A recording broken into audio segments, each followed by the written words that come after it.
Good afternoon and welcome to Baystate's annual Heart and Vascular Lecture Series. It is wonderful to see many of you once again, and we welcome those who are new in attendance today. My name is Patrick Schilling, and I am the manager of Baystate's Cardiac Rehab and Wellness Program, located at 3300 Main Street in Springfield. A few reminders before we get started. One is that you can ask questions throughout the Q&A function, and we'll review as many as possible during this presentation. We ask that you keep all your questions pertinent to today's topic. At this time, I would like to introduce Dr. Daniel Engelman. Dr. Engelman is a cardiac surgeon and certified by the American Board of Thoracic Surgery. He recently was named a full professor of surgery at the UMass Chan Medical School, Baystate. He obtained his medical degree from the New York University School of Medicine, completed his residency at the University of Connecticut Medical System, and his fellowship at Brigham and Women's Hospital in Boston. We welcome Dr. Engelman and thank you for sharing this information with us today. I would also like to introduce Cheryl Crifasi, MSN RN. Cheryl Crifasi is a nurse coordinator at Baystate Medical Center in Springfield, Massachusetts. Cheryl aligns services for patients facing cardiac surgery and optimizes patient care before and after cardiac surgery. Her specific skill set is helping patients transition from hospital to home. And Cheryl serves on both the cardiac surgery and enhanced recovery after surgery committees within Baystate Health. Cheryl and Dan will talk to Dr. Engelman will talk today about how technology has improved patient experience by being integrated into the cardiac surgery program. Please join me in welcoming them both to this lecture. Thank you, Patrick. Appreciate it. Can you hear me okay, Patrick? Yes, I can. Excellent. So I apologize to those who are joining, and we've had some technical issues with registering for this and hooking up. I hope people were able to do it. It's a tough virtual world we're working in, but we're trying to do our best here. So today, as part of the Heart Month, A, I'm wearing my heart tie, which is very exciting.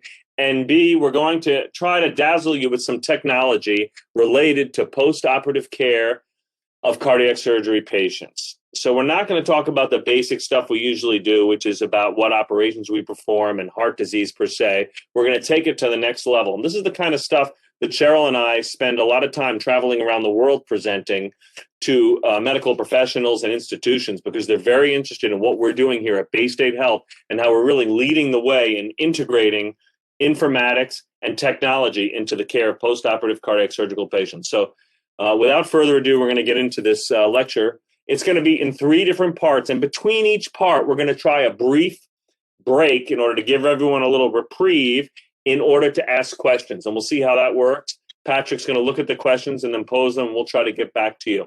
So the first section is going to be on a patient engagement application by Cheryl Crifasi. The second section is a television-based information platform, also by Cheryl, and then I will wrap it up with an opioid reduction application. So let's jump right in. Before I do, I just want to talk about the most important slide right here.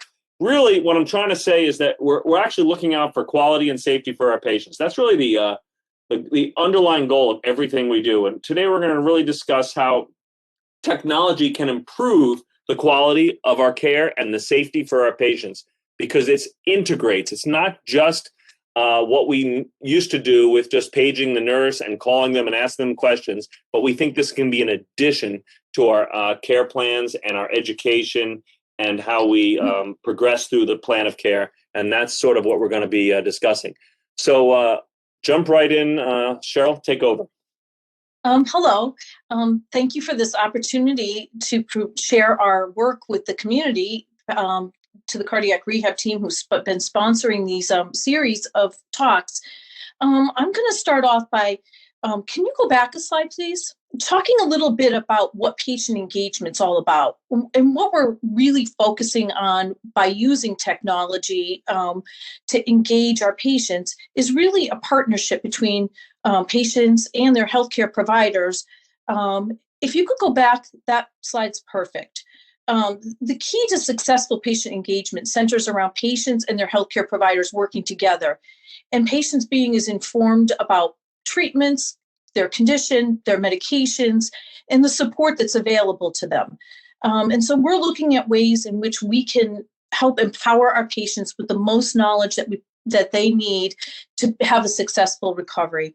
And we're looking for ways, other than that big stack of papers that we give at the time of discharge or in preparation for surgery, that are innovative and going to be something that patients can revisit and learn as their journey of their recovery progresses. So when we started to think about what things we could implement, one thing we were exploring was the use of technology. And as you can see by this graph, less and less people are saying that they have no access to a computer or digital information. So we thought this might be the time where we could use some of that to help our patients. The other thing is more and more people are open to us giving them care through telehealth, not necessarily the traditional house call, but more through remote monitoring and calls with issues and using virtual ways to communicate. If we could go to the next slide.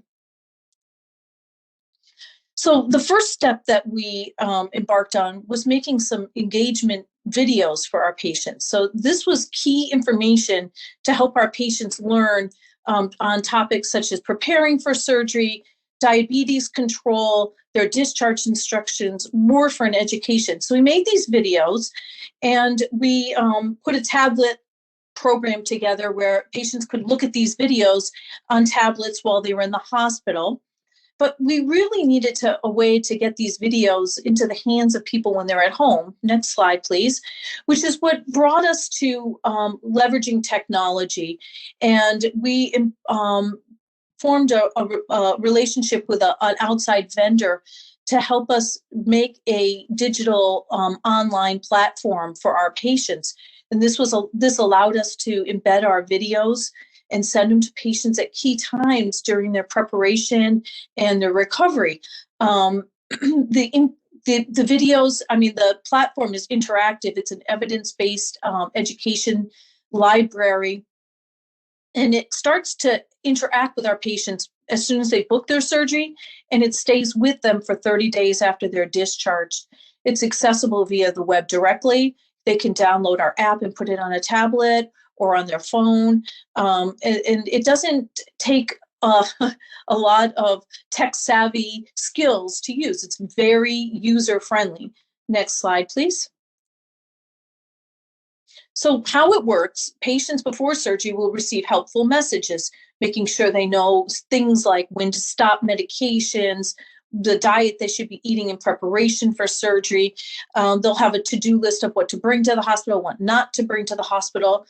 And then when they're inpatient, they're also receiving alerts telling them things like that are important, walking and resuming their diet, and things that will help them have an enhanced recovery. And when patients leave the hospital for 30 days, they're sent surveys and to-do lists, again, with key information to help them in their recovery journey. And if we could go to the next slide, this will explain a little bit more about what those surveys will look like that a patient will receive. It will ask key questions about things that are important as far as maybe fluid retention and if you're gaining weight or if you're having too much pain. After you complete a survey, you receive a report card or a recommendation. And your recommendation could be key education that is sent to you, or it could be a report that you're on target, you're recovering fine, or it could say to call us. And then 24 hours a day, we have people that answer the phone if patients are having problems or are asked to call us. On the backside, the cardiac surgery team receives alerts if you've been instructed to call us, and it tells us what is the concern. It can also send us pictures of, like, say, an incision, if somebody has submitted an incision picture that has a concern. And we're able to then decide if we need to bring the patient in and have that incision looked at, or maybe it's normal healing, and we can give them assurance that they're on track and they don't need any further care. So these alerts are sent to us, but the real key to it is the patient is instructed to call us, and we have team members available 24/7 to take those calls. So what we call this kind of information that we're receiving is patient-reported outcomes. We're learning what's important to our patients and what is maybe something that's concerning to them, what they need more information about. And this allows us to customize their care.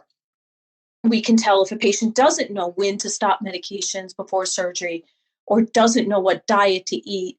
We can then, like I said, we can give them the information they need.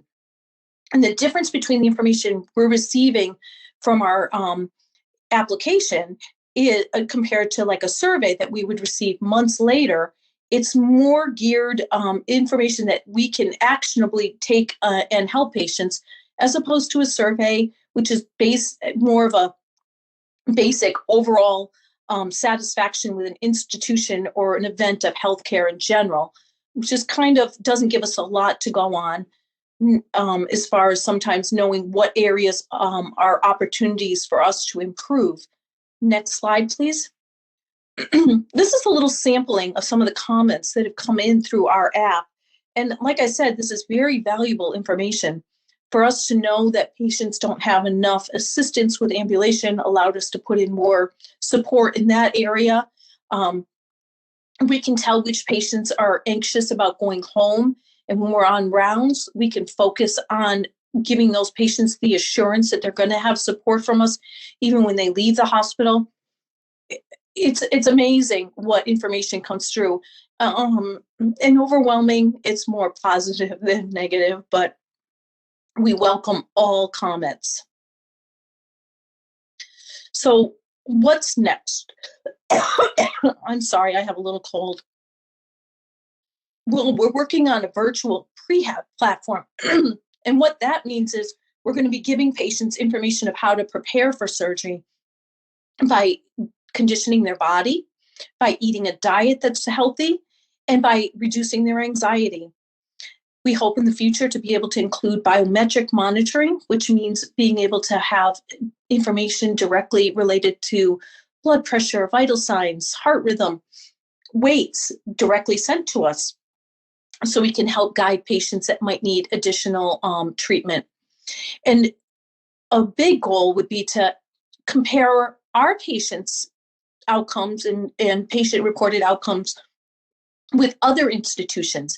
And that way there, you can find which institutions are doing well in certain areas and learn from them things that we might be able to incorporate in our program. And they can learn from us what areas we're doing well. And we share best practices, all with the goal of improving our patients' care and their experience. So again, I apologize for my tickle, and we are going to take a pause here. I'm going to take a sip of water, and we're going to see if there's any questions. Good plan. This is a good reminder that we still have colds and flus, even in COVID, and that you don't actually have COVID necessarily like Cheryl does, and it can still be sick. So get your flu shots and beware that it's still going on. So I have a few comments before we take any questions, Patrick. One is I just want to point out a couple important things that you did, which is really outstanding, Cheryl. And Cheryl's been really running this whole show. So first of all, we're one of only 3 hospitals in the United States that uses this particular technology, which really is great because patient-centered care is where we're moving toward. We used to look at all of our quality metrics as just data. How often do we have infections, readmissions, how well patients did from a reporting outcome that wasn't from the patients, but it was from the hospital perspective. Now we're actually asking the patients, well, what's your perception of your hospitalization?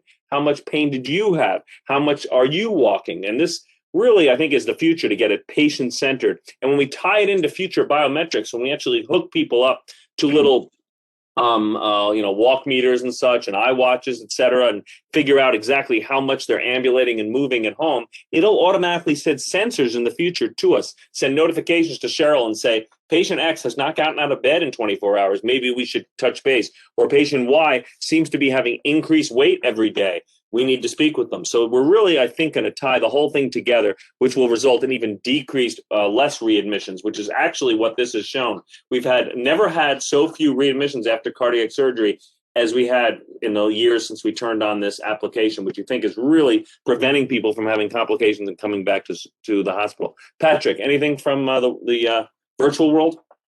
Thank you, Dr. Engelman.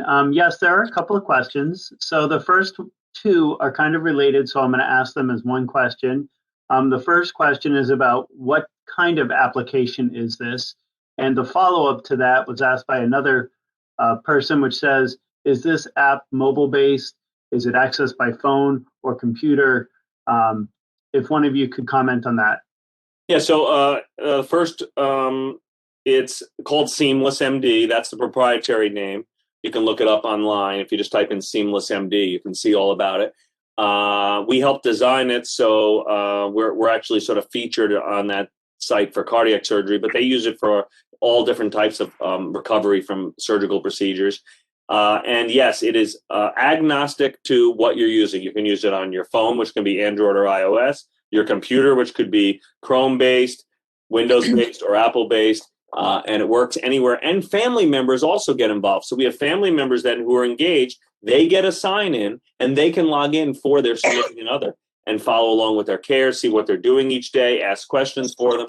It really works out great in that regard. Anything else, Cheryl, to add to that? No, I think you did a great job. I just want to add that we have to sign patients up for the app. It's not like when patients sign up for cardiac surgery, they can just go online. We have to have an individual email associated with the name. So if you are listening today and you're like, I'm going to go check out that app, when you go to download it, it won't work. It's exclusive for patients that are going to have a cardiac surgery at Baystate. Another question from someone who says, what happens if someone does not like to use the app? For example, they're not technology savvy. What process do you have in cardiac surgery for them? And that's the next talk. We're going to talk a little bit about. Let's put that one on hold. That's a great question. Okay. You certainly don't have to use the app. We have, that's a perfect segue unless there's something else, Patrick. The other one, I guess there's another question about, in terms of biometric data collection, will you be using Fitbit type devices to collect data, or whoever asked that question is really thinking ahead. That's the future. That a bunch of people across the country are trying to get into this, and it's basically using very small, tiny sensors that we will put either on the patient's body or on their fingers, or et cetera, et cetera. They will monitor everything. We need to know your heart rate variability, your rhythm, your rate, your weight, how much you're ambulating, fluid retention, and there's tons of other things that are not actually obvious, such as the amount of sleep you're getting, which is very important for healing, even nutritional parameters. Everything's in there. In the future, I have a feeling that patients are going to be monitored through a simple ring. I wear something called an Aura ring, which provides about half of that. This is little ring. So if you gave someone a little bit of a ring like this, all this is uploaded to the cloud, and you could figure out a lot about a patient. And I think that's the future. Excellent question. Based on our time restraints, I think we should go to the next one. Cheryl? Absolutely. Okay. Perfect. Cheryl, if you could also slide your camera a little bit to the left, see if that works.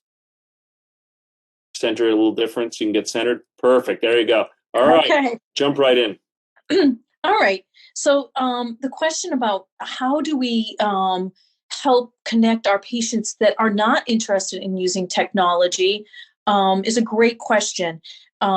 In Baystate, the patient experience team has been working diligently for years on putting together a platform.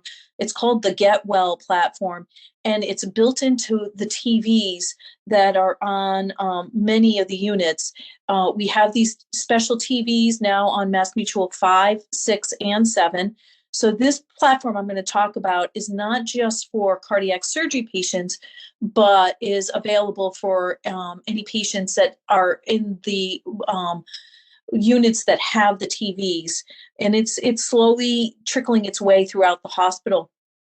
And what this is, it's a project that's focused on improving patient experiencing by using this type of a platform to enable a partnership between patients and team members.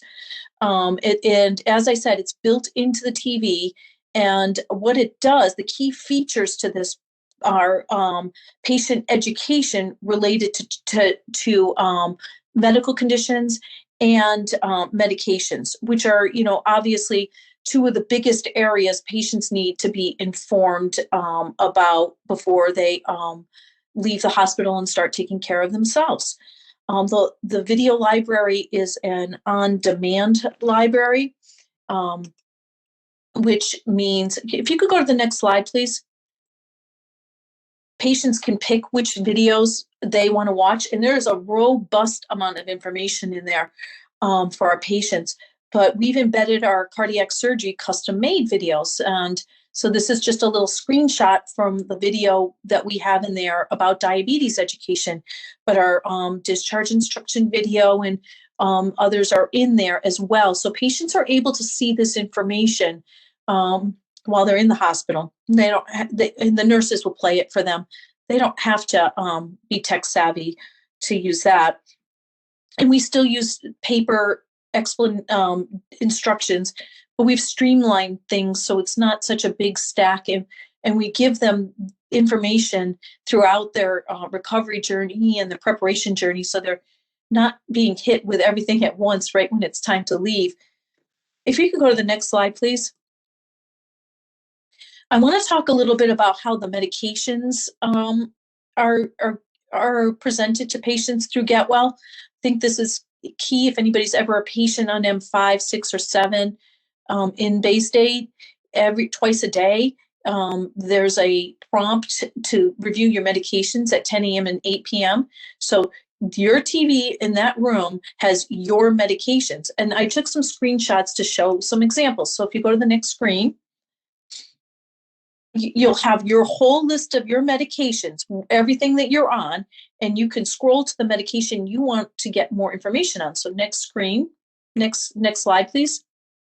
So I picked out this medication, Coreg.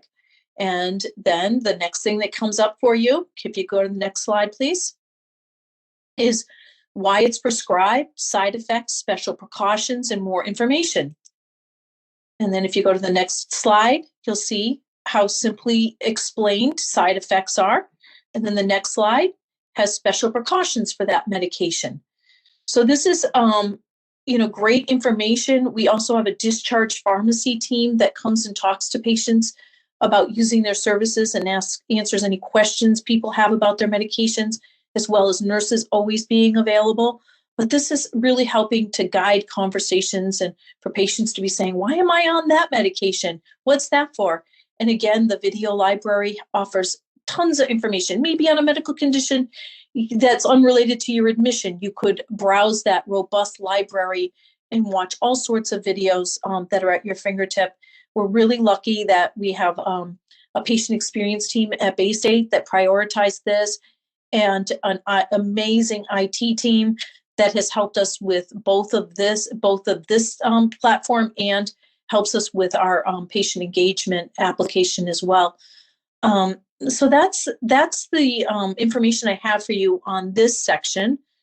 And I know we kind of went through that kind of quickly, but again, if there's any questions, we could take a few minutes before we move on to the next topic. Yes, there's a few questions, Cheryl. So this question is about, I guess, data analysis of the programs or the GetWell network, but does your data indicate how much inpatients access and utilize the information? So, that's a question for maybe the patient experience team. Unfortunately, I am not sure how much they're assessing the activity. It's a great question, actually. I never thought of that. I'm focused on the other two apps because we built them. But we're going to have to look into that because it's a good point. If they're not using it, we need to figure out why. So great question. Thank you. And then another question is about the videos in particular. How long are most videos? and do the medication lists on discharge correspond with Seamless MD? So the videos are probably somewhere between 10 and 15 minutes. Maybe our warfarin video is a little shorter, and our diabetes education one, somewhere between, I would say between 10 and 15 minutes. And as far as the medications, when a patient is discharged, they're given a detailed list of the medications that they're supposed to take when they go home. And yes, some of those medications on the list while they're inpatient are not going to be medications they're on when they go home. There's some things we use specifically while they're in the hospital. But we go through, that's a part of a discharge process, is individualized patient education regarding your medications. And then we have a whole other set of videos that are on the Seamless app. Well, they're the same videos. We've embedded them in both places. And your medications don't carry through to the Seamless app. We have general information about medications.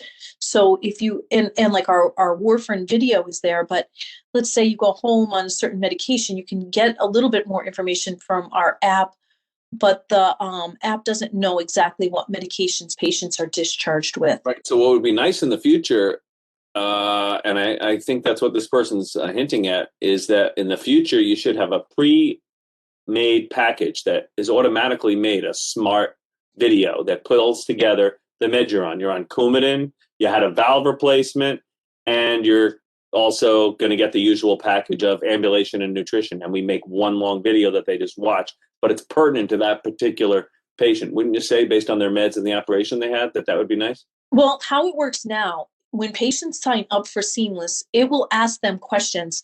If they are a diabetic, they'll be sent the video. Or, if they know they're taking warfarin, so we do have, they're sent that video. So there is some customization to the app. If somebody puts in there that they're currently smoking, they're going to receive smoking cessation. So there is some customization that happens within the app based on the profile a patient enters when they sign up. I guess this is another question. It's from the previous section, but can you explain a bit more on how to get the app, the Seamless MD app? And I believe it's something that you get assigned once you're a patient of your cardiac surgery practice. You can give them a flow through of sort of how that happens, and it probably is different whether or not you're pre-op from home or pre-op from in the hospital. Correct, Cheryl? Yes. So if you're pre-op in the hospital, I'm often the person that will come to see patients. And I offer them enrollment. They give me an email. I go into, there's a tab within our electronic medical record. I enter their email. The person is going to sign up for Seamless, put their surgery date in there, hit submit. They're automatically sent an email that says, welcome to Seamless. They make a password. They can then begin to access the platform. We can sign as many caregivers up as they like. The caregiver uses the same password when entering the platform. And if the person is scheduled for surgery, our outpatient nurse does a call to do pre-op education with them. And they'll be asked if they would like to have access to the platform at that time. And again, it's a very simple process. We enter the email into their EMR record, and an email is generated directly from our vendor to them to say welcome, and they make a password. Hopefully that answers. I think we can move on to our final section, as I don't see any other questions. Perfect. Okay, so this is if any of you are out there and look like that, I'm going to wrap it up with the third and final lecture. We'll try to wake you up. It's hard to believe this actually was taken in a real classroom. I think it might have been, though. But that said, what I'm going to discuss is an opioid reduction application. And there's this fine balance between getting pain control after cardiac surgery and using opioids in order to take care of that pain. And that's what we're going to first delve into, sort of a bit of a background. I mean, patients who have cardiac surgery have a sternotomy, and that's cutting the sternum in half, and it hurts. It's painful. We understand that. And that's why cardiac surgeons are very attuned to the post-operative pain requirements of patients. However, there's a problem, and this is the problem. It's called persistent opioid use, and it's not specific to cardiac surgery, but unfortunately, orthopedics and cardiac surgery are the two most common procedures which result in patients who have never used opioids before surgery becoming new persistent users. And that's defined as someone who's still using an opioid 3 to 6 months after cardiac surgery.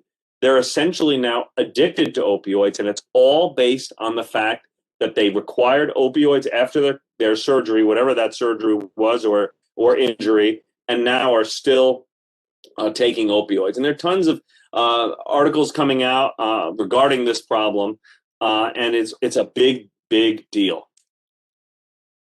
So what do we know about opioids? Well, persistent opioid use increases after the first 5 days of being on opioids. So that's sort of a pivot point. If you're still on opioids after 5 days, we have to start looking a little bit deeper and start thinking about what can we do differently. And a second opioid prescription refill. So you get one refill, then a second one. Once you get that second one, your risk of being on that opioid use a year later is doubled. And increased doses of opioids prescribed correlates with the likelihood of persistent opioid use. We know that the amount of opioids used at the time of operation, in the postoperative time frame in the hospital, and on discharge are the key components which determine the likelihood of persistent opioid use. In other words, being stuck on opioids 3 to 6 months after having surgery.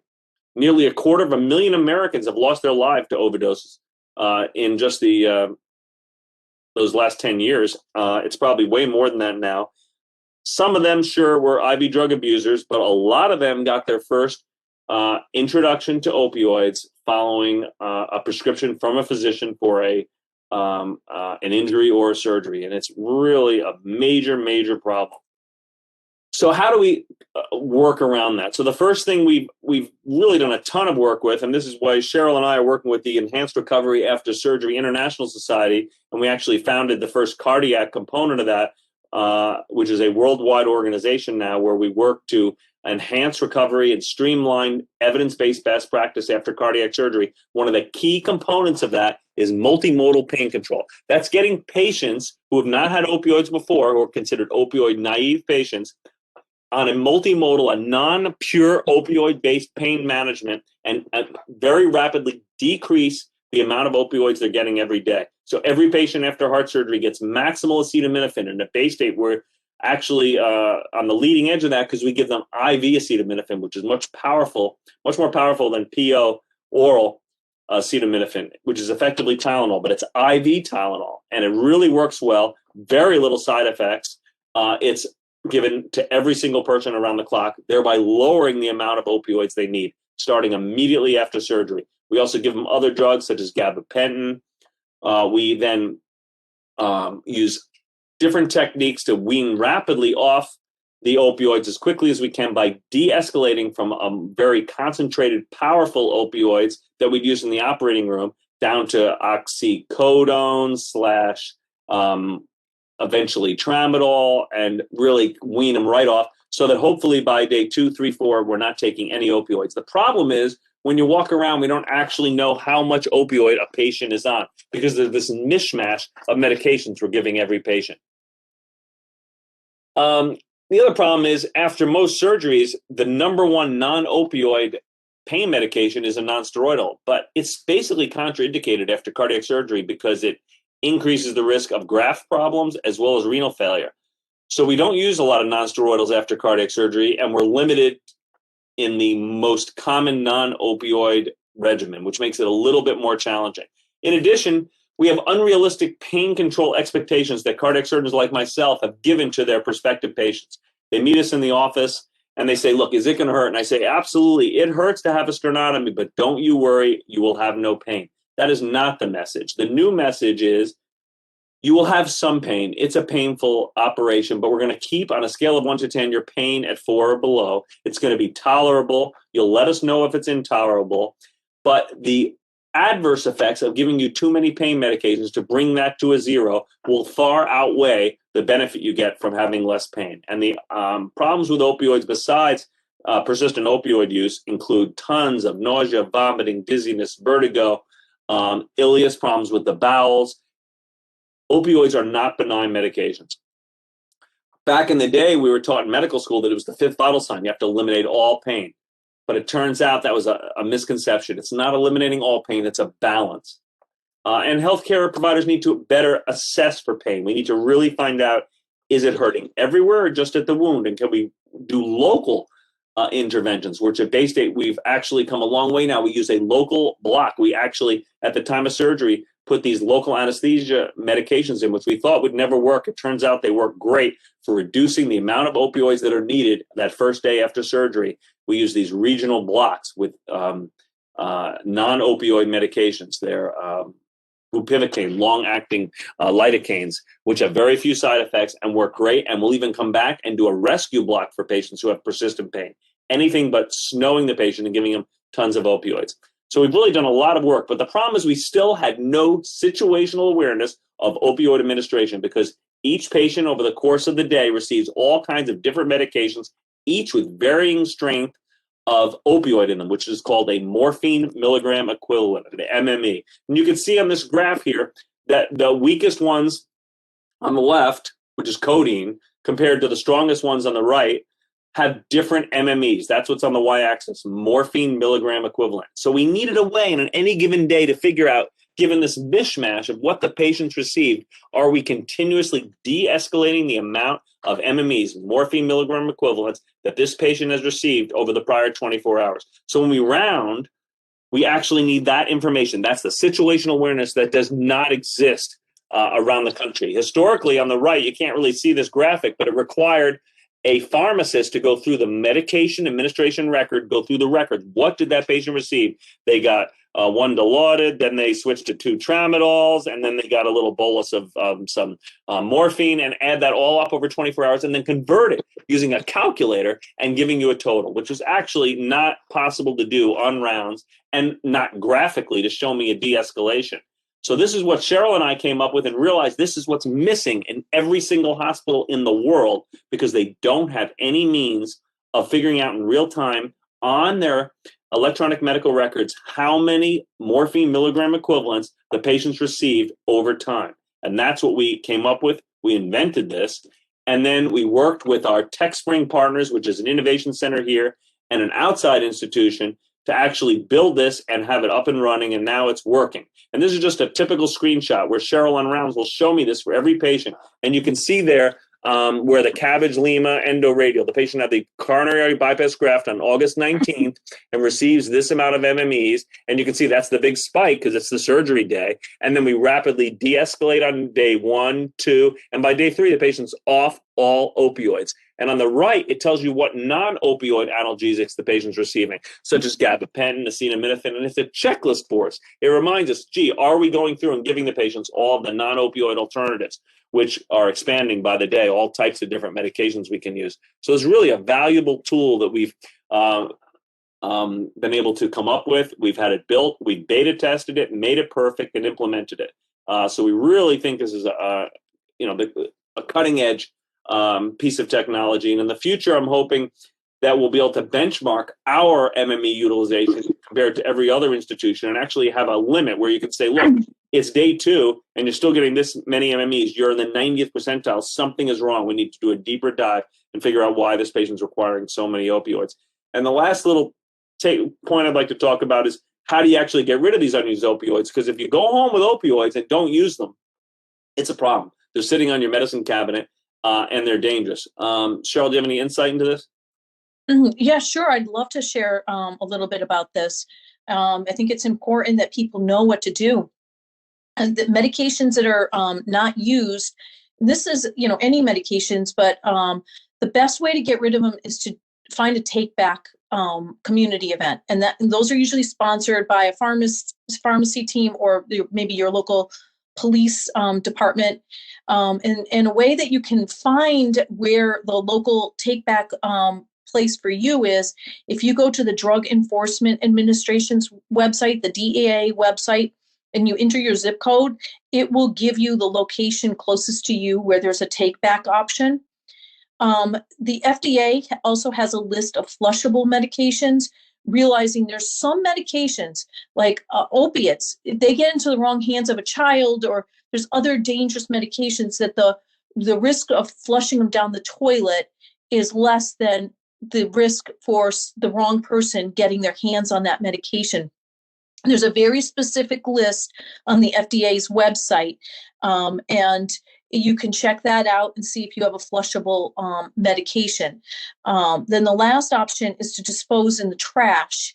And how you do that, you mix the medication in with an undesirable item like a cat litter, coffee grinds, or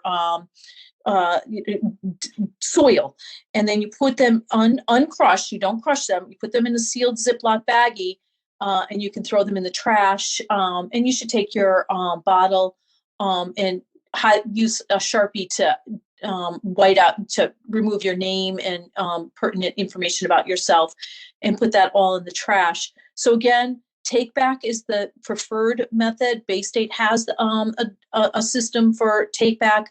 But if you don't live near Baystate and you have some of these things hanging around in your medicine cabinet, I don't know that we showed the slide, but it's like 50% of meds that fall into the wrong hands are often from misuse is often related to something taken from somebody in the family, or a friend or something like that. So highly recommend that you consider checking out what might be in your nightstand, your medicine cabinet, your kitchen cabinet, and getting rid of them. Yeah, in our lobby at Baystate, in the daily lobby, there's a bin. You don't have to talk to anyone. You walk over there, you open it up. It's like, returning a library book, and you drop it in and it's done. That's the easiest way I've found. But it is very dangerous keeping these opioids around your house. I completely agree. That's an important message. Thoughts, Cheryl? So I just want to say, like, let's just talking about this MME app. It's a tool, but it's really the team that's behind this that makes us in a position where we're actually scrutinizing every patient's discharge to ensure that that patient really needs to be discharged with an opiate. We want to be a part of writing this epidemic in the right direction, and making sure our patients' pain is tolerable, and so that they can do their walking and they can do their deep breathing exercises and all those things. But we want to be sure that we're being good stewards with the opiates. And I just want to say a shout out to our team, because our anesthesiologists have taken this very seriously and have done everything they can to modify anesthesia techniques to help our patients. Our pharmacists have done an amazing job of helping us develop a treatment plan to really minimize opiates and maximize the drugs that are non-opiates to help with pain. Our AP team scrutinizing their discharges, really thinking about who is that patient that must go home with an opiate. They're discontinuing opiates when patients haven't had them for 2 days. They're ensuring that all the right other medications are in there. And our nursing team, because this would not be able to even be accomplished without buy-in from the nursing team. Just a little background, I've been a nurse for 35 years, spent 10 of those years working in an open heart ICU. And our way of treating pain was give opiates. And when the opiates didn't work, then we came out with the multimodal other alternatives. And now we are changing that whole paradigm, turning it on its head. And we're going with all the things that are non-opiates and then sprinkling in the opiates. That's a different way of thinking. And whenever you're asking a team to really think differently, it takes a lot of buy-in from everybody. So I'd say we have an amazing team that we're very fortunate did have that buy-in and has responded. I completely agree, Cheryl. That's terrific. It made me think about the fact that the literature suggests that 40% of patients who go home after surgery with opioids didn't receive any opioid in the prior 48 hours. And that's because they don't have situational awareness. They don't know that the patient didn't receive those opioids because it's too hard to find in the medical record. So those patients don't need opioids. They haven't taken them in 2 days. And the just-in-case opioid prescription is done. We're not doing that anymore. It's way too dangerous because that bottle of opioid will sit on that medicine cabinet and someone else will end up using it.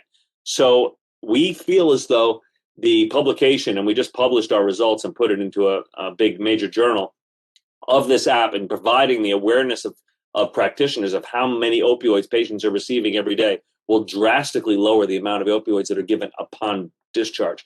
And the other thing I thought about was how, your multimodal plan, and you're really, leading the way here. It's going to not just involve non-opioid medications, but there are tons of other means to decrease pain following cardiac surgery. And we're starting now to integrate that also into this whole plan of informatics, and you'll be able to go onto our app and see all of these things. They would include such things as music therapy, massage therapy, Reiki. What am I missing? Guided imagery. Guided imagery is a perfect one. And meditation, breathing exercises that will help you really focus, and positive affirmations that you build into how you're your day-to-day thinking and thought process.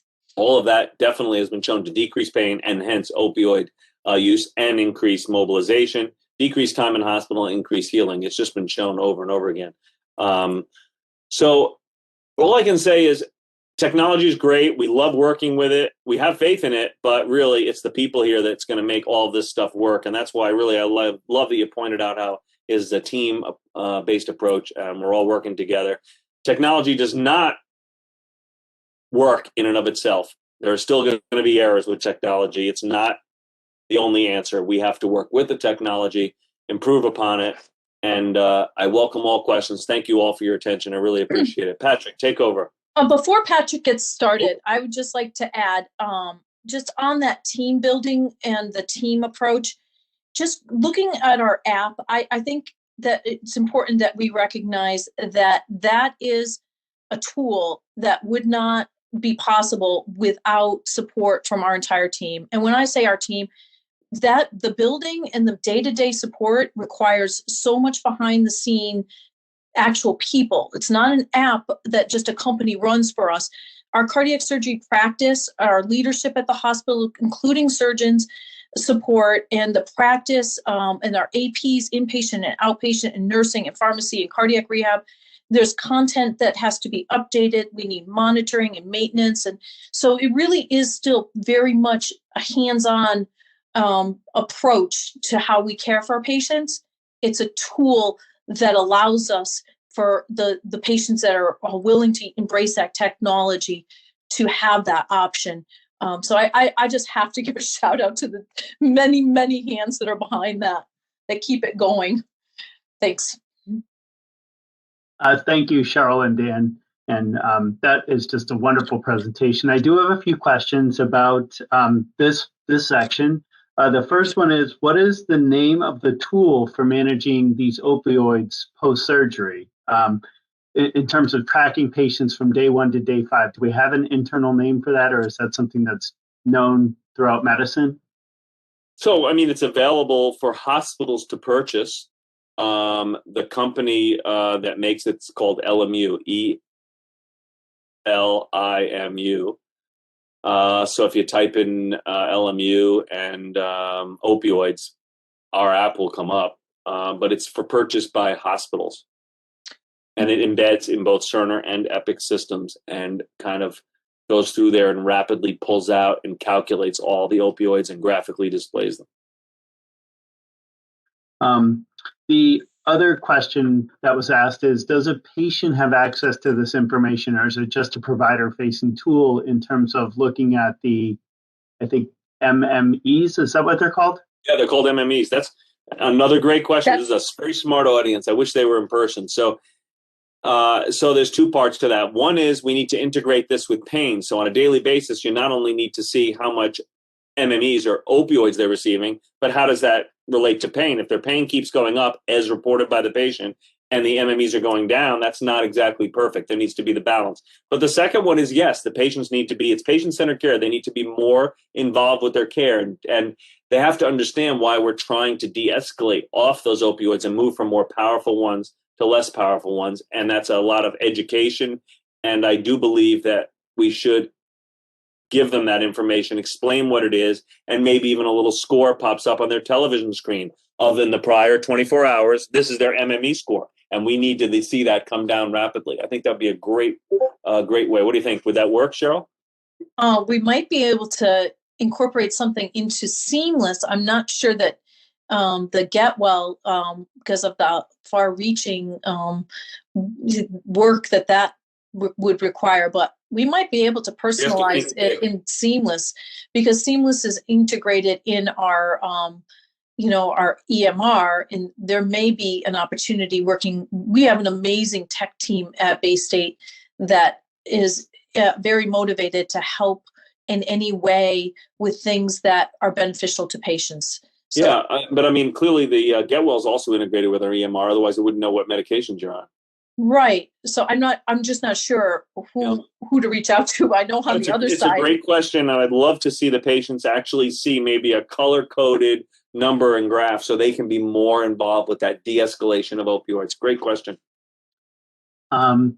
This is kind of another follow-up to that question. On the app for the opioids, is it only tracking the meds prescribed in the hospital stay, or the opioids during the hospital stay, or does it access other meds provided from an outside pharmacy? So this is only an inpatient app. It's integrated with our EMR. It's for use by Cheryl and myself while we're taking care of the inpatients. Outpatients is completely different, and we're primarily now talking about opioid naive patients. So patients who come in and are already taking, say for back pain, opioids every day. They're on a different path. We don't expect them to go to zero. They need to get back to the baseline they were on when they came in. So we're not looking for zero on those. But no, it is an inpatient app only. The next question circles back, and I think it's probably best addressed by Cheryl, because I worked with you on this, Cheryl. Some of the participants are asking about how many videos do we have available when a patient is hospitalized on the GetWell network, approximately? Well, we have 3 that are in there now. I didn't put the warfarin video in the GetWell because the warfarin video is very, very specific to just cardiac surgery patients. So that's one that we will bring to them on the tablet still, and it's built into Seamless.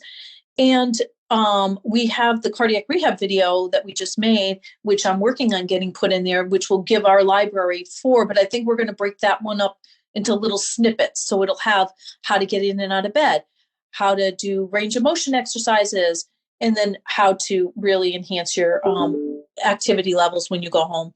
So I'd say we have about 3, but we've got the diabetes one in there twice, once with learning how to give yourself insulin and once just basic diabetes education. So technically it's 4 videos in there. Thank you, Cheryl. And Dr. Engelman, I have a question for you, I believe, about the use of technology. And as people engage in these technologies, how do companies get involved with making these technologies available to non-English speaking persons? And how do we sort of bridge the gap on that aspect as well? Yeah. Do we have what languages does Seamless have already? We're only English with Seamless. Well, they must have GetWell is Spanish. They have French probably because of Montreal, actually. Right. GetWell's what? What is GetWell? GetWell has Spanish, but our videos are only in English still. So it's been on the to-do list, Patrick, but we're not quite there yet. Our videographer might be open to helping us with that. But we kind of were in the mode of make our collection, our library, and then tackle that next. So it's on the to-do list. I think it's a great question, and absolutely it needs to be done. And it should be a priority. I don't see any more questions, but I would like to conclude at this time, I guess, to thank you both, Cheryl and Dr. Engelman, for your presentations today. I think this has been really eye-opening for several of the people in attendance today about how the use of technology is specifically enhancing patient care here at Baystate. So I want to thank you very much for your time and effort today and sharing this with our community. Well, this is great. I appreciate everybody. Great job, Cheryl. Thank you, Patrick, for organizing this and inviting us to speak to these people. As a last parting thought, I'd like to just throw in one little, I would say, wish, and that's that people make sure they get boosted. Forget getting vaccinated, that's obvious, but we are still living in COVID every single day. We're dealing with it in the hospital. It does affect your heart. There are heart unhealthy problems you can get from getting COVID. And there is no question in my mind that keeping yourself boosted will prevent you from getting seriously ill. And that's just, I had to throw that out to any public audience that I'm seeing because it's real. Any parting thoughts there, Cheryl? I would just like to say thank you for this opportunity, Patrick. I'm very thankful that we were able to share some of the exciting work that the cardiac surgery team has been doing for the past few years. And this was a great opportunity. So thanks again. Thank you all. Have a great day. Oh, thank you. Take care.